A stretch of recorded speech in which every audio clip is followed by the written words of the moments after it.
for it. Okay. From the beginning of the idea till right now, what was the most challenging thing that you all faced, and how did you get through it? And what was the most rewarding? For me, most challenging was controlling the cast. Controlling? Yeah. We're right round. Getting them all in one place at one time before the opening night. It was easy, come on. Yeah, I'm getting to the book. Opened my eyes when I achieved it. Most rewarding was probably putting on a good performance, I think. Time and time again, I reckon. I don't know about the rest of you guys. And getting rid of Richard. That's the most challenging. Yeah, that's the most challenging. Recasting, yeah. Challenge. Food for you must have been the most rewarding. Oh, I've got so much weight. Yeah, Don't even like crisps or salmon.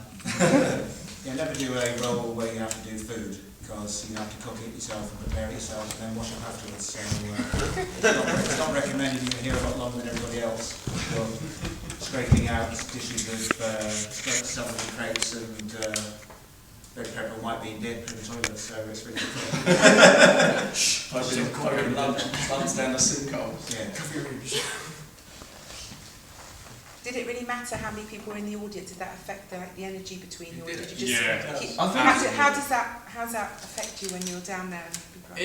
I think either way can have a positive effect and either way can have a negative effect. With a full audience, there's that bit of pressure. If you have people filling these seats, obviously they're in our eye line and you can see them. However, they are the ninth cast member. Like, their laughter adds to our energy and then we keep going. But then also with a small audience, that pressure is completely gone and you can be completely relaxed in it. Like, you don't even have to worry about what's going on. And then that's when the little things happen as well. So I think either way's got its problem. Yeah, it does. Sometimes when there's a few people in the audience, you don't hear people laugh. When previous nights there's been bursts of laughter, you sort of think, God damn, what have I done? What happened there? But then you're not really. Are you so in the role that you just don't notice anyone? I mean, because if you study the method, you're supposed to be so, like, private and public. You're so in the role. Yeah, it really doesn't really matter who's in the room because you're just so in it. But so you really are affected by what's going on outside of you. When you're actually in a play, that's what I mean. Yeah, for one me, thing is training, another thing is actually doing it. For me, on the opening night was great, but the second night I was really thinking about what the audience were and weren't doing. And I really hated my performance that night and sort of went home quite miserable. And then on the Saturday night I decided to basically not even think about the audience, and that's what I've tried to do throughout the whole run, not think about the audience even being there, because it just doesn't do you any good. So just basically have fun and play. And that's what I tried to do basically. I didn't even think about who was laughing and what wasn't getting laughing. Did you feel you got to like you reached a high bar on yourself when you totally were in the character and totally were in the world created by the playwright, so to speak? Yes. Is that a hard thing to achieve that then? It is. I mean, it's been hard to sort of get some of the emotion that I'm trying to strive for hasn't really come whilst I've been doing it. But I guess that sort of confidence and experience and nervousness. So I'd like to sort of outside that door, I'm crying my eyes out. But when you come in, it's sort of squeaky bum time, and and it's more difficult. It's a bit different with a comedy as well, because if you've got people laughing their heads off at something for a good 5 seconds, you can't just deliver a line. No, you have to wait. You have to be aware. Yeah. But I mean, obviously it changes every night, doesn't it? Yeah, So and it's not like you can still be in character. It's not like you go and deliver a punchline and go. Like, it's just that kind of feel. Like you're still living in the room, but you can't not be aware of that presence of energy. Like even if you're not listening to the laughter, you just feel the good vibes. It's a big timing thing. Isn't it? I think it's a bit like I think it was Stanislavski talked about the watcher. You have to, although you are completely in the character, you have to have this little person here watching what you're doing. So that and sort of like feeding you a little nudge, saying, "Wait for the laugh." Especially because you've got a lot of technical issues. For example, you need to remember that the audience needs to see you. So you need to remember to position your body right, under the light. And so in a way, you can forget that the audience is there, but you can't. Because it's a bit different. So. I've seen it twice, and tonight I really felt that you were actually having your private life and we were just watching you.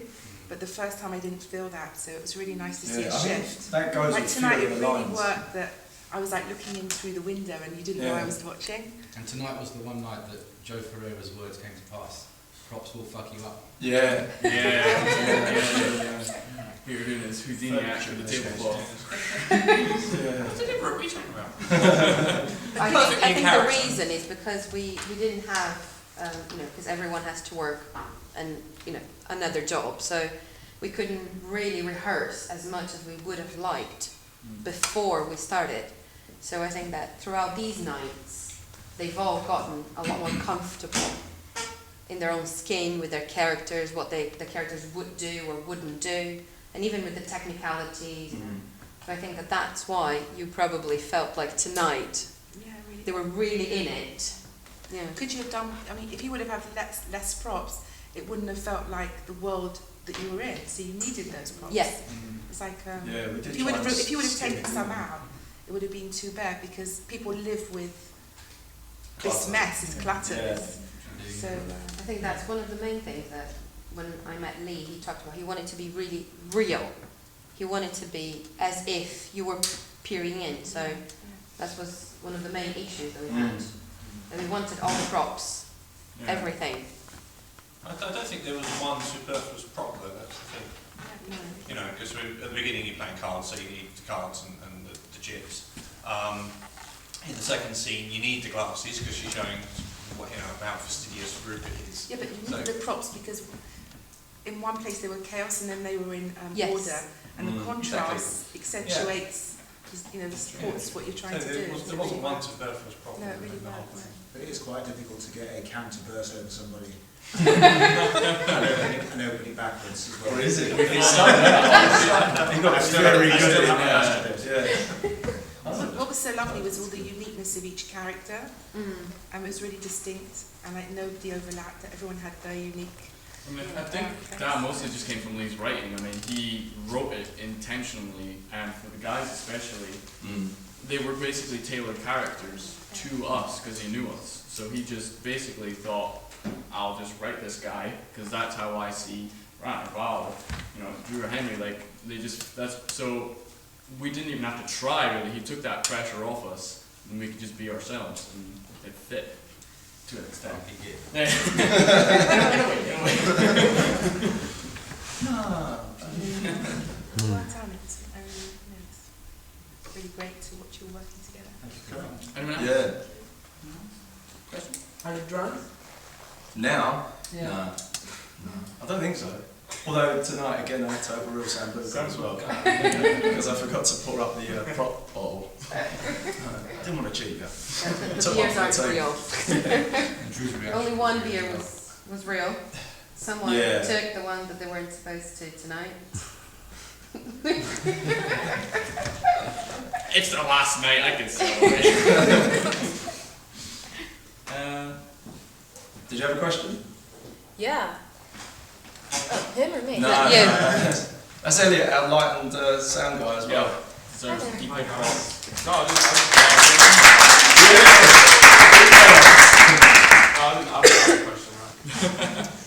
Okay, this is kind of a lame question, I guess.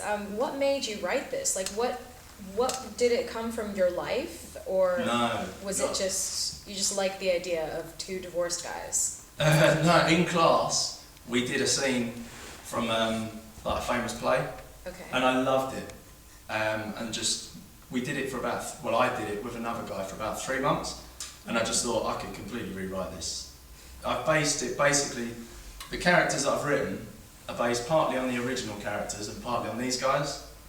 So, yeah, because I loved the scene and I loved my character, I just thought, set it in London, set it in the 90s, it just adds a new dimension to it, and then, yeah, it was purely because I liked it.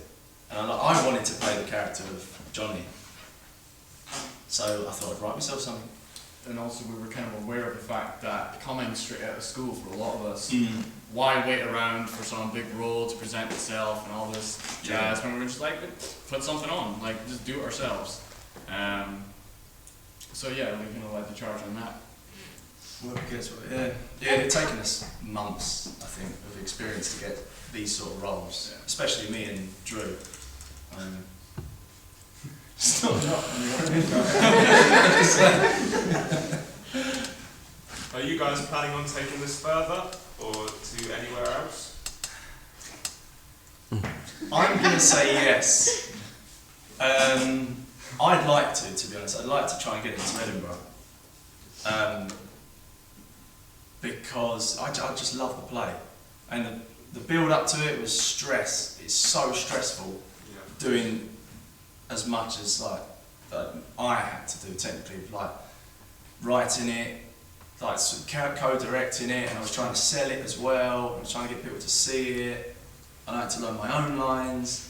It was hard, but now that we're in a good place, yeah, I'd like to take it to a big audience, really, and just see what we can make of it, because I think it's funny. I'd love to see it. That's my biggest regret, that I can't watch it. I can't watch it just have live. someone else do it. I said on today, because I was backstage and I couldn't help but mime his lines. I was like, if you stand up there with a microphone, I'll mime your lines. Yeah. You can watch it.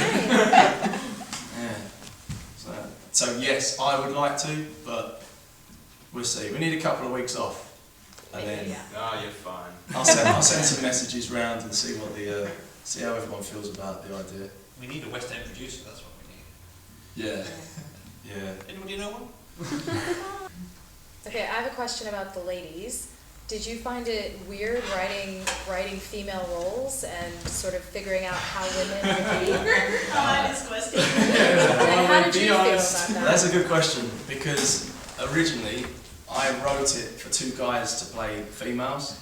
I thought it'd be really funny because the guys, bar me and Drew, didn't have particularly big roles. So what I envisioned originally was that they'd come out, two of them would come out as the girls. So hence some of the jokes in there, like how can she marry such a pretty woman, and decide they like men, and you're looking at there with a guy with a goatee. In my head it was just hilarious. But as time went by... Still isn't, mate. Yeah, I still want to see that show. As time went on, people kept saying, like, you should probably take this more seriously, it's quite a good script, and so I thought, okay, we'll look at casting some women in it. And we didn't really do a lot of the lines, I don't think. Did we? I don't think we did anything with the lines. Only the sisters. Yeah, that's it. Yeah, they were originally sisters. Italian, was it? Italian sisters. But it was meant to, They were originally sisters, and then we changed that to friends. yeah, because we met Sarah and decided we had to cast her. She was Italian. We met Beth, and it just never worked. So yeah, we literally changed one word. Okay. And that was it, yeah. So I'm very glad we cast women. I'm somewhat glad, I'm not gonna... number one bit. yeah, another time. Another time. The next I've still got that script.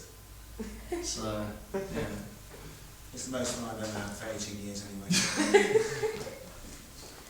You can still see Drew as Maria in the next episode of Coach. Yeah, we before this came out, we created like a web series of shorts. Basically, it was meant to be a mockumentary leading up to the play. So we had the first day of casting, which was Johnny, Gaza, and you were coming for Johnny as well, weren't you? Then the next episode was casting for Liam, Danny, and Drew was coming for Danny. Drew was coming for Danny as well, and then we just sort of built it up like that. So yeah, Drew actually did the cast for the role of Maria, and that episode should be out next week. Well, I mean, the episode where he comes in from the audition's already out. That's true, actually. Yeah. But the actual audition. But the audition, yeah. It's hilarious. It's there on YouTube somewhere. Yeah. It's called Couch if you want to have a look for it. So On YouTube, yeah. there's gold in there somewhere. If you just have to dig it to find it.